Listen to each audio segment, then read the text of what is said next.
সকাল বাজে, ঘড়িতে এখন 15টা মতো। এখান থেকে আজকের ব্লগটা আমি শুরু করলাম। মিঠি কিন্তু 19 মাস চলছে, তো 19 মাসে মিঠিকে কেমন করে আমি যত্ন নিচ্ছি, ওকে কি কি খাবার খাওয়াচ্ছি, সমস্তটা তোমাদের সঙ্গে আজকে শেয়ার করব। মামাম কিন্তু আজকে সকালবেলা ঘুম থেকে উঠেছিল 8টা 10-15 মতো হবে তখন, আর তারপর ওকে একটু ব্রাশ করিয়ে দিয়েছিলাম, মুখটা ভালো করে ধুয়ে দিয়েছিলাম, আর একটু উষ্ণ গরম জল খাইয়ে দিয়েছি। আর এখন কিন্তু ওকে ঘরে নিয়ে এসেছি। আমার মুখে ক্রিমটা মাখিয়ে দেওয়ার পরে মামাম কিন্তু কতক্ষণ ছিল ওর মিমির কাছে। তারই মাঝে সকালবেলা জলখাবারটা মামামের জন্য বানিয়ে নিচ্ছিলাম। আজকে মামামকে ওটস খাওয়াবো, তো তার জন্য ওটসটা তৈরি করে নিয়েছি। ওটসের রেসিপিটা তোমাদের সঙ্গে আগেও আমি শেয়ার করেছিলাম, তোমরা আমার ইউটিউব চ্যানেলে একটু চেক করো, পেয়ে যাবে। তো মামামকে খাওয়ানো মানে রীতিমতো একটা যুদ্ধ করা, যেটুকু খাবার নেই সেইটুকুই ও শেষ করতে পারে না, তবুও চেষ্টা করছি যেটুকুই খাক না কেন খাওয়ানোর জন্য। মামামকে সকালবেলার খাবারটা খাওয়ানো হয়ে গেছে, এখন ও যাচ্ছে ওর মিমির সাথে একটু ঘুরু ঘুরু করার জন্য ওদের বাড়িতে। তো মামাম তো চলে গেছে মিমির কাছে, আর আমি কিন্তু এখন সকালবেলা জলখাবারটা খেয়ে, এখানটায় মা আমার জন্য রুটি করছিল আর সকলের জন্য রুটি করছিল। তো এখানটায় রুটি হচ্ছে, আর আমি করে নিয়েছিলাম ডিমের ভুজিয়া। তো ডিম ভুজিয়া দিয়ে আর রুটি দিয়ে কিন্তু সকালে জলখাবারটা খেয়ে নিয়েছি। আমার সকালবেলা জলখাবারটা খেতে না খেতেই মামাম কিন্তু বাড়িতে চলে এসেছিল। ওইখানটায় কতক্ষণ ওর বন্ধুদের সঙ্গে খেলা করছিল, আর বাবা না বাজার থেকে মাছ নিয়ে এসছে। আজকে মামামের জন্য একটা নতুন খাবারও তৈরি করব, তোমাদের সঙ্গে সেটা শেয়ার করব। বাবা তো বাজার করে নিয়ে এসছে, আর মামামের কিছু কিছু খাবার শেষ হয়ে গেছিল, আর সেগুলো তো বাবা এনেছিল, সাথে করে কিন্তু কিছু ফলও এনেছিল। আর এখানটায় সকালবেলার খাবারটা আমি তৈরি করছিলাম, পেঁয়াজ কলি আলু ভাজছিলাম, আর এখানটায় মাছের ঝালও করছি। কিছু কিছু রান্নাবান্না হয়ে গেছে। মামামকে চেষ্টা করি 12টা থেকে 12:30টার মধ্যে স্নানটা করিয়ে দেওয়ানোর জন্য, একটার মধ্যে ওকে লাঞ্চটা করিয়ে দেওয়ার চেষ্টা করি। তো এখানটায় মামামকে এখন স্নান করিয়ে দিচ্ছে মা, আর স্নান করানোর আগে কিন্তু অয়েল ম্যাসাজটাও করে থাকি মামামকে। আজকে কিন্তু মামামের লাঞ্চে ছিল ভেজ ডাল আর সাদা ভাত। তো এখানটায় মামামের জন্য আজকে একটু ভেজ ডাল করেছিলাম, এই সমস্ত কিছু দিয়ে। রেসিপিটা অন্য একদিন তোমাদের সঙ্গে শেয়ার করে দেবো।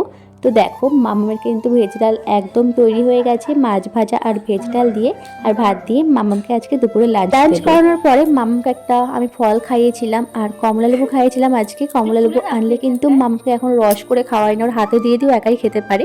আর মৌসুমী লেবু আনলে সেটা রস করে মামাকে খাওয়াই। লেবুর খোসাগুলো মামাম খাটের মধ্যে ফেলে দিয়েছিল, ওকে যখন বললাম তুলে রাখতে ও কিন্তু আবার গুটগালের মতো তুলে রাখছিল। তো দুটোর মধ্যে কিন্তু মামাম প্রায় দিন ঘুমিয়ে পড়ে, তো তার জন্য কিন্তু 1টা থেকে 1:30টার মধ্যে ওকে লাঞ্চটা আমি করি। বেলায় মামাম যখন ঘুম থেকে উঠেছিল ওকে নিয়ে কতক্ষণ বাইরে ঘুরলাম, আর ঘরের মধ্যে এসে কতক্ষণ খেলাধুলো করলো। তারপরে কিন্তু দেখো সন্ধ্যাবেলার খাবারটা মামামের জন্য আমি তৈরি করছি। আগের দিন তোমাদের সঙ্গে একটা আমি স্যারেলাকের রেসিপি শেয়ার করেছিলাম, তো ছাতু বানিয়েছিলাম ঘরে। তো সেই ছাতু কিন্তু মামামকে আজকে খাওয়াবো। তো মুড়ি আর ছোলা দিয়ে ছাতুটা বানিয়েছিলাম, সেইটা দিয়ে কিন্তু কলা দিয়ে গুড় দিয়ে দুধ দিয়ে একটা খাবার বানিয়েছিলাম, মামাকে আজকে সেটা খাইয়ে দেবো। চা করবি? চা পাতা কোনটা? ভগবান, চলে আয়, এদিকে চলে আয়। চিনি ওরে ভগবান রে, চিনি নেবে রে। ঠিক ধরেছে, ঠিক কতই ধরেছে চিনি। দেখো অবস্থা। কি গো, চা পাতা চিনি নিয়ে চলছে। চা করবে? হ্যাঁ, চা বানাবো। ঠিক বুঝে বুঝে যদি চা পাতাই নিয়ে চিনি নিয়ে। খাবার খাওয়ার পরে মামাম এখানটায় খেলাধুলো করছে, আর সন্ধ্যাবেলা একটু হালকা খাবারই খাওয়াই মামাকে আমি, কারণ রাত্রে তাহলে একদমই ও খেতে চায় না। একটু ভারী খাবার হয়ে গেলে কিন্তু একদমই খেতে চায় না, তাই জন্য কিন্তু খুবই অল্প আর খুবই হালকা খাবার মামাকে খাইয়ে থাকি সন্ধ্যাবেলা। এখন রাত্রেবেলার খাবারটা মামামের জন্য তৈরি করছিলাম। রাত্রেবেলায় কিন্তু ওকে দুধ ভাত খাওয়াবো। দুধ ভাত কিন্তু এমনি ভাত দিয়ে দুধ দিয়ে গুড় দিয়ে মেখে দিলেও খেতে চায় না, পুরো পায়েসের মতো তৈরি করে দিলে তবে কিন্তু ও খায়। আর ওই যে বললাম রীতিমতো একটা যুদ্ধ করতে হয় ওকে খাওয়াতে গেলে, তবুও কিন্তু যেটুকু খাবার নেই সেটুকুও শেষ করতে পারে না। ভাত নিয়েছিলাম, সেগুলোকে খুব ভালো করে ম্যাশ করে তারপরে কিন্তু দেখো দুধের মধ্যে দিয়ে ভাতটা ভালো করে ফুটিয়ে নিয়েছি। তারপরে কিন্তু দিয়ে দিয়েছি গুড়।